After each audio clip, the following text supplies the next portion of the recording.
Hi everyone, welcome back to Larson Organizing. Today's video, I give you again 5 questions for sorting out your stuff, this time in the category books.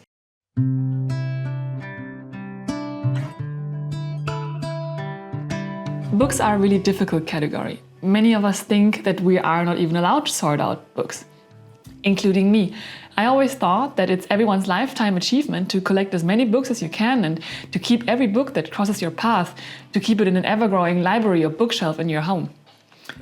Absolute nonsense. Books are a category that you can sort out like any other category. And like any other category, books can be difficult for some people to sort out. Because books are sometimes more than just things. They are more than just the ink on a piece of paper. Sometimes the book is about the content that's actually hard for you to sort out. Or sometimes you read a book at a specific moment in your life and it's hard for you to let go of this moment. Or sometimes you have a book that you didn't even read and you kind of still always want or plan to read it. So in today's video, I have 5 questions for you which help you to sort out the category books.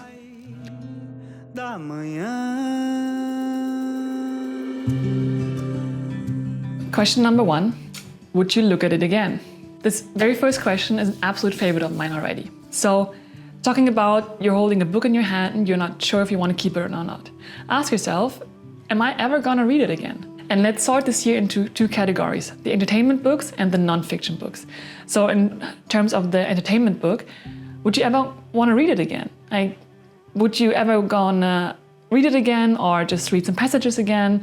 And if the answer is no, then maybe this could help you to sort through this insecure feeling, do you want to keep the book or not? And in terms of non-fiction books, I even love the question even more. Would you look at it again if you need the information? Or let's reverse the question, where would you else go if you need this information? So could you look it up online or could you ask someone? So do you kind of feel the need to keep this book in your home? Would you ever look at this book again? If the answer to this question is no, this might be a sign that you can let go of this book.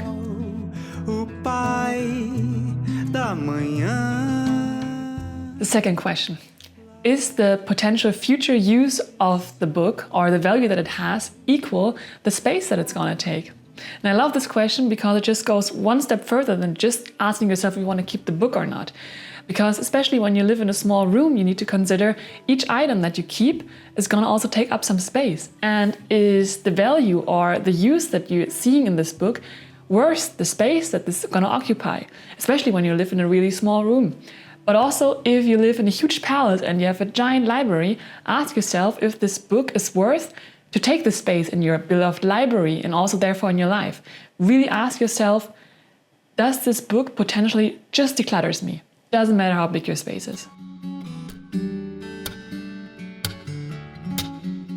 Question number 3 is, what were you actually shopping for when you bought the book? And these are always my favorite questions because they go in the inside of yourself. So in this question, it's about what were you actually shopping for when you bought the book? Did you maybe bought this macrame book because you just had a breakup and you wanted to do something new in your life, or you just had some more time and you want to fill it with something?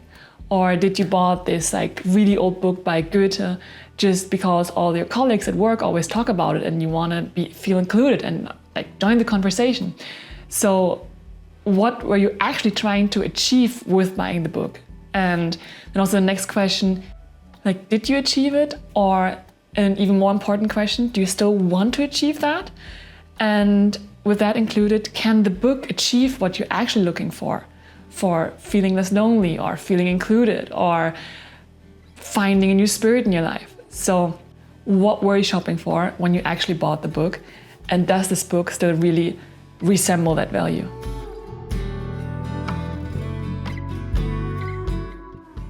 Question number 4 is, do you want this book to stay with you through the life changes that you're going through right now?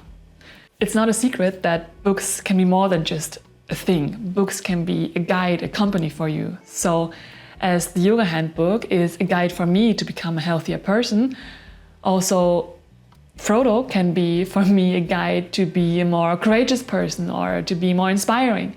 So is this book that you're holding in your hands right now and you're insecure about helping you in the life change that you're going through right now? Can this book somehow be a help? And if not, maybe you can let it go.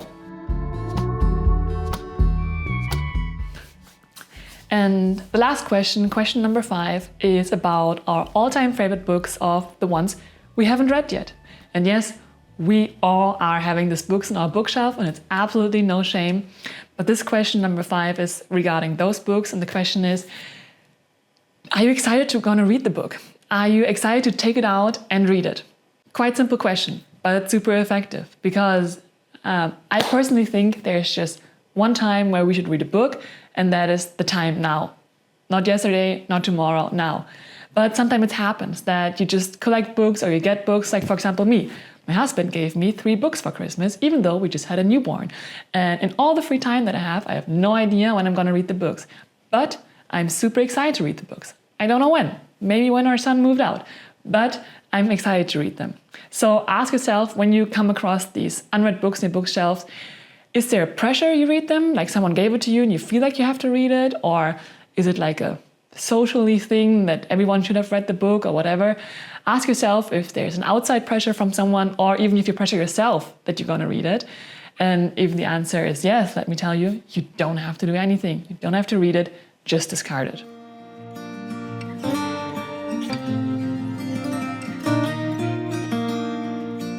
All right, those were the 5 questions. And let me remind you of one thing again. If the book is somehow more than a book, it has a really sentimental value for you, it's okay to put this book aside, sort first through everything else in your apartment, and sort out these books with all the other sentimental items that you have, because it's just much easier for you. And one last tip also, if you're having problems to sort out a book, not because really of the book or the content, but if the book reminds you of a special time when you read it, like this great last vacation, even the book is not really your favorite and you don't want to keep it, but you had just such a great vacation. When you sort out the book, you're not sorting out the vacation, just the book. All right, I really hope this video helped you.